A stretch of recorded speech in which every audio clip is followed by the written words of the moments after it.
I'm generally not a woo-woo kind of person. If I don't get something, I want to unpack it, get the facts. But the ocean, it's a part of me. You could say it runs in my blood. My grandmother was a freediver, an ama. She helped me feel its rhythm and understand how one breath could last a lifetime.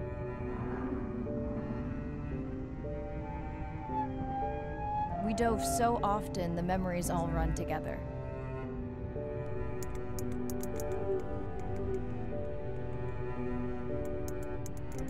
Except one. When I wished I could stay down forever.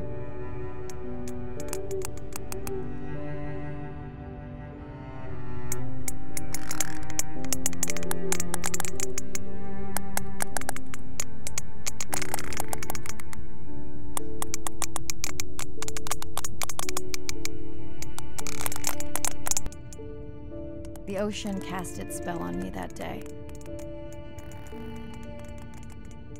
And its mystery still consumes me.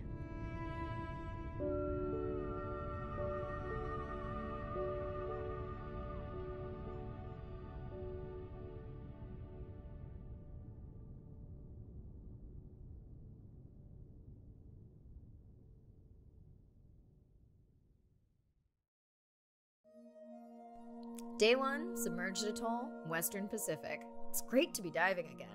I'm anxious to find our sperm whale family and look in on our mother-to-be. I'm also excited to test out Andre's new tech.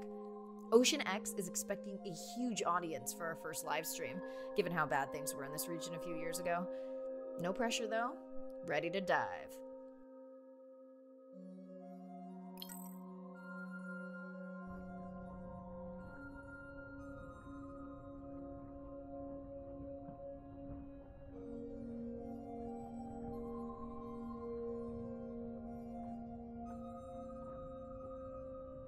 I'm in and okay. Hey, Mariah, how's the new suit? Nice. A bit itchy, but I've had worse. How are you breathing? Breathing easy. This rebreather is amazing. Feels like I'm freediving. A genuine compliment. Should have caught that on the live stream. Give me a few minutes. I want it to be amazing, and I'm still getting used to this AR visor.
Done. How many scans before the AI is trained on a creature? It will vary. There are many factors that affect the confidence level of a match. So you don't know. Got it. Now point me to the buoy so I can try the hydrophones. I want to make sure all the tech is working before we stream. Irina, how you feeling? Haven't thrown up today. Well, it's still early. You gonna be okay with the live stream? I may let you do most of the talking. Once you reach the buoy, you can triangulate the sound of any animal. Clever. Thank you.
That's close enough.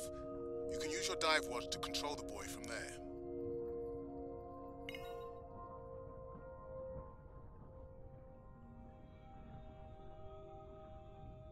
Refresh me on the controls? Move the targeting circle around. Each sound will get louder when you are close to locking in on an animal's location.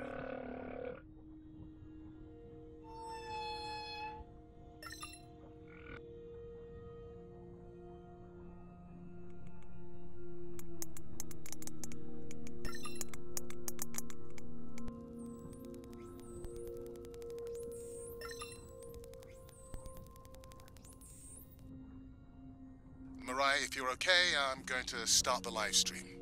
Let's roll. Welcome to the Ocean X livestream. I'm Dr. Mirai Soto, and I'll be your eyes and ears on this expedition. I'm joined today by two colleagues.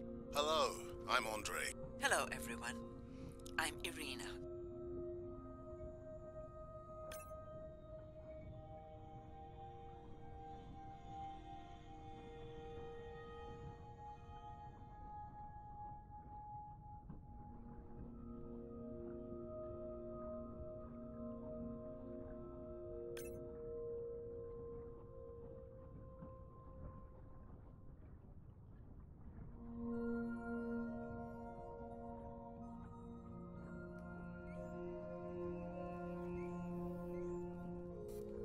Don't get too jealous, folks, just 'cause I'm swimming with dolphins. My grandmother always warned me that although they're cute, they can also be pranksters, and today, also very noisy.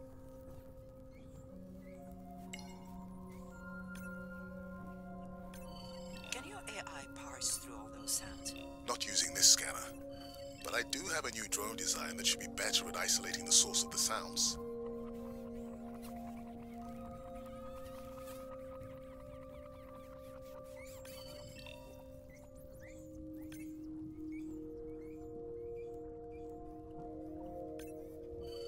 Done. And maybe next time I can weigh in before on the number that we need to scan? As I mentioned, the confidence model is complex. You just want to find the whales. Guilty.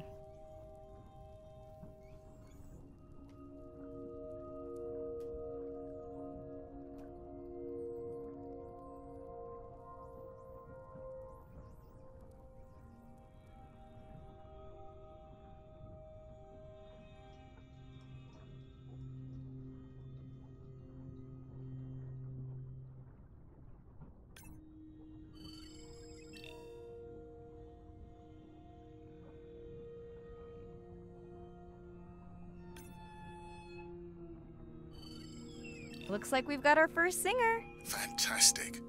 Hopefully on your next dive you can record his song to compare with other humpbacks in the area. Fun fact, in addition to being an engineering whiz, Andre is quite the musician.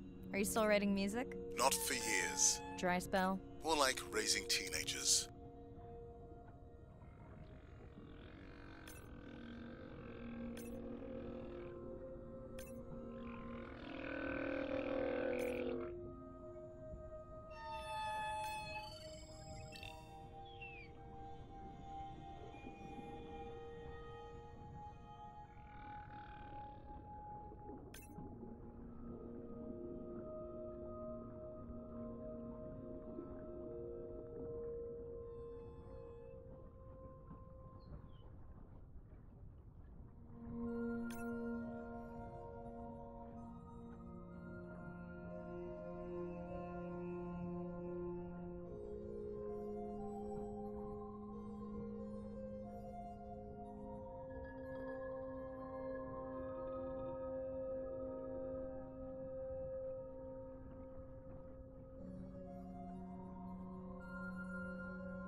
That looks to be a sperm whale. I think I saw this bull from the sub. I wonder how far he's traveled. Once we have a reliable ID on him, I'll see if anyone has tracked him before. Nice. Hey Mirai, I'm seeing alerts on the south buoy if you want to pull them down. Okay, let's see what mysteries this buoy unlocks.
What does that sound? Did I break something? I've deployed acoustic modems to transmit from other sensors. For those of you who have no idea what he's talking about, he means we use sound to transmit data, so we can have Wi-Fi in the ocean. Impressive. What kind of bandwidth do we get? Like 1990s dial-up.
Biochemical emittance triggered this whole area. Because of me. Not because of me, but because I configured the sensors to detect stress in the coral population.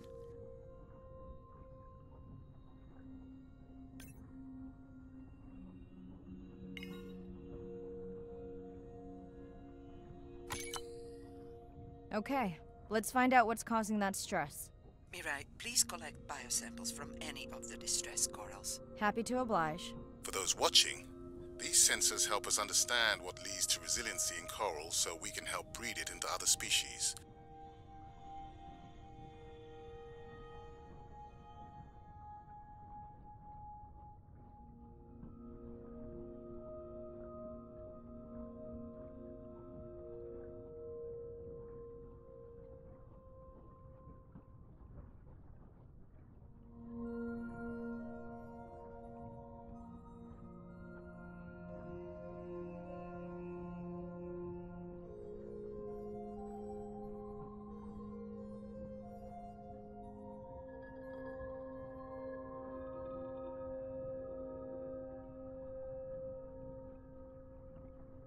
Done.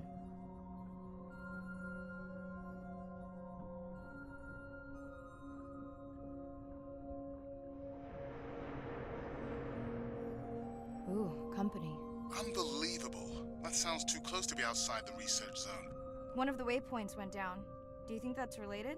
Yeah, probably.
Red light must mean a serious alert.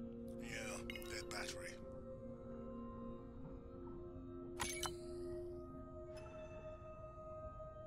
Whoa! Octopus! I think it went in that cave. I'd like to go in that cave.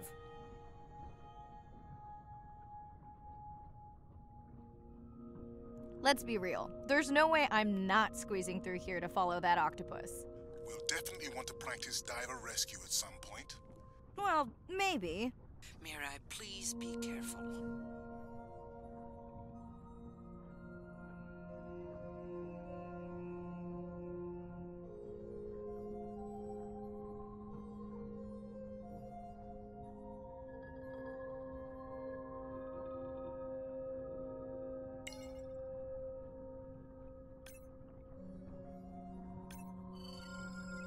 Hey there!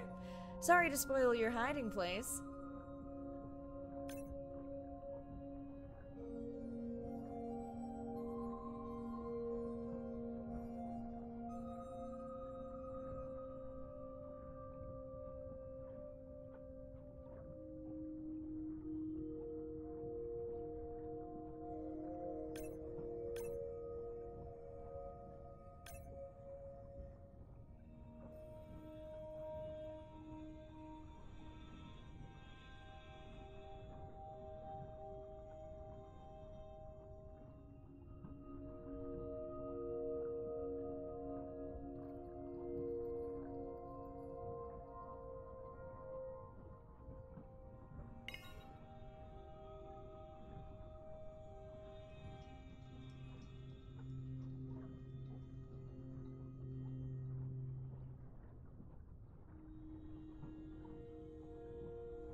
Fun alert. Looks like some young dolphins are having a play date.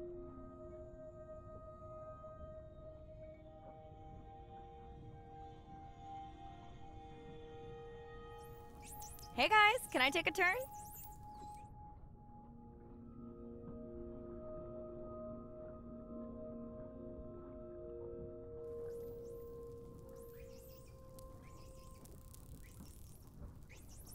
Well, you don't see that every day. At least I don't. Frankly, neither do I. Mirai, sperm whales. And they must be your pod because I have a tag signal that is definitely ours. Pushing the waypoint. On my way.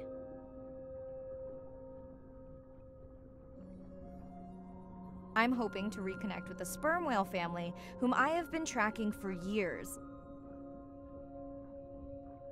I'm excited to check in on our mother-to-be.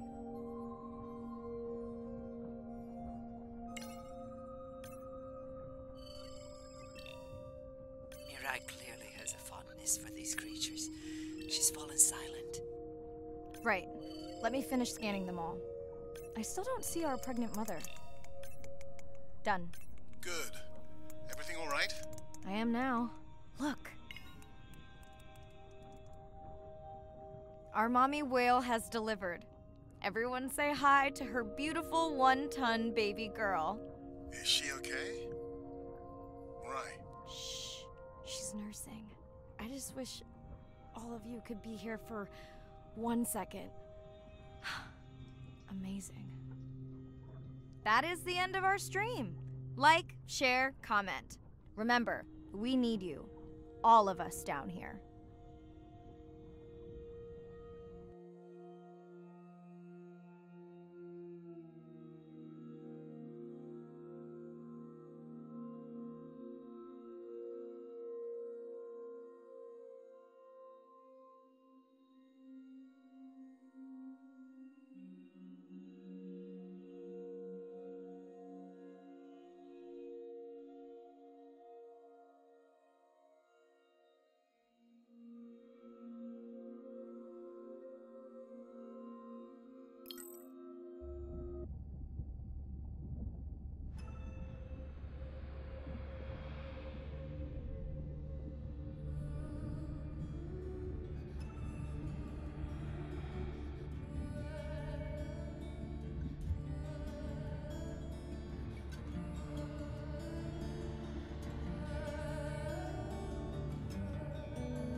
My family used to go to the beach every summer. For me, that was my favorite thing to do all year long, hearing the seagulls, the sound of the ocean pounding on the beach. For me, that was just grounding and relaxing and fascinating all at the same time.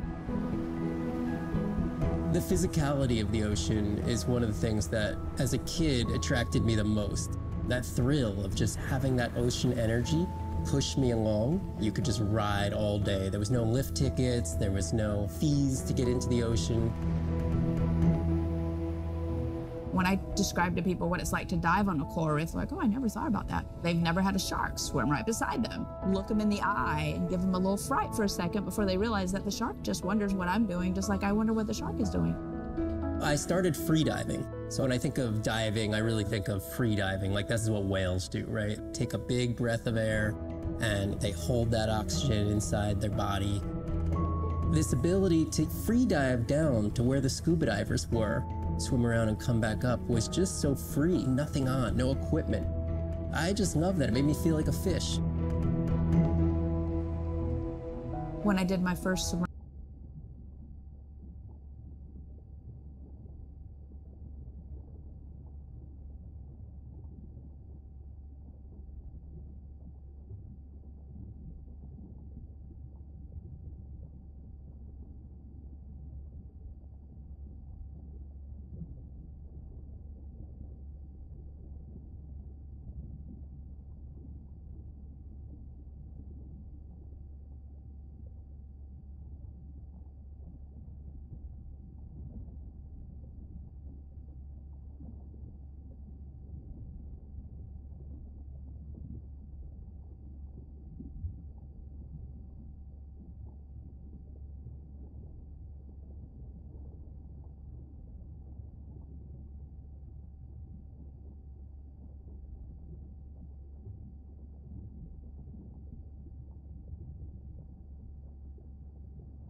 submersible dive, I realized it wasn't just that I was meant to be out on ships. I was supposed to be in the bottom. I don't think anyone has ever measured endorphins in submarines, but I can tell you they're probably through the roof.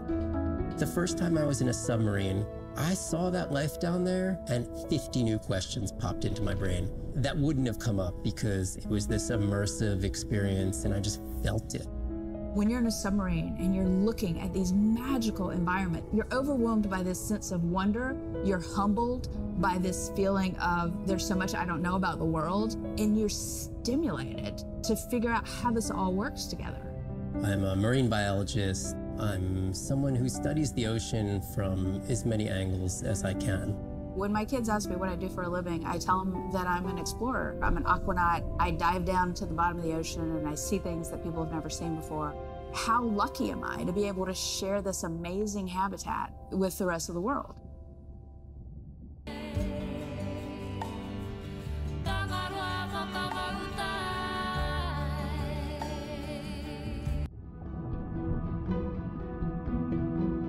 As a child, I had no idea how important the ocean is, that the great majority of life on Earth is in the sea, that the greatest diversity of life is in the sea. My name is Sylvia Earle. I'm a scientist, an oceanographer, an ocean explorer. I've spent years at sea aboard ships and thousands of hours under the sea. I've seen things others have not. If others could see what I've witnessed, they would know how much the ocean has changed, and they would know why caring for the ocean matters to everyone, everywhere. The ocean is Earth's life support system, generating most of the oxygen in the atmosphere, capturing much of the carbon dioxide produced by human actions. The ocean is the planet's living blue heart. Every creature has a story. Every one, whether you're looking at a little crab, or a starfish, or a shark. If people stayed on the shore and never got underwater, how would we ever know that fish, that they have communities, they have faces? Their importance as fellow citizens, as cultures, as amazing creatures that we can learn from. There's a lot of water we now know elsewhere in the solar system and elsewhere in space. But to have a liquid ocean with frozen polar areas, it's taken 4.5 billion years to shape the world in a way that is favorable to humankind. It's taken us about 4.5 decades to significantly unravel systems.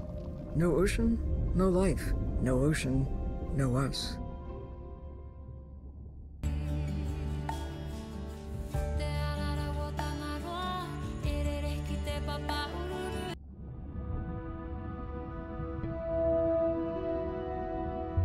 My name is Shane Garrow, and I'm the founder of the Dominica Sperm Whale Project. I've been following the lives of sperm whale families in the Caribbean Sea based off the beautiful nature island of Dominica. I've had the sort of greatest honor to spend thousands of hours in the company of the sperm whale families. And over the last 15 years, we've come to know 30 different families. We know about 10 of those personally. My research focuses mostly on the connection between these families' lives and what they say to each other, and how they succeed in the ocean by living in these small families. They live these rich and complex lives in part of the ocean that we find difficult to even explore. Sperm whale society is matrilineal, meaning it's grandmothers and daughters that will live together for life. The young males live in the family until they're about teenagers, and then they go on this sort of open ocean wander for about 15 to 20 years before they are breeding age. But females will stay together for life. They communally raise and defend their babies, and they live in this sort of community of neighboring families just like we do. Behavior is what you do, but culture is how you've learned to do it. In the same way that we're all humans, but some of us eat with chopsticks and some of us eat with a fork. We're all still eating, but how we've learned to eat is importantly different. The secret for how these animals are surviving are these traditional behaviors, and that's why every calf counts. Every female calf is critically important, and each one of those that we lose so much potential. I think one thing that my research has shown is that our lives are really similar. The values that we have in our families, love your mom, be a good neighbor, learn from your grandmother's experience. And ultimately, life is about the quality of the relationships that you build with those around you, whether you're a whale or not. The secrets that my grandmother learned are helping me to survive now. Ensuring that these grandmothers survive to be grandmothers to share their stories, and ensuring that these babies live long enough to learn them is what's going to enable these animals to be around for a long time.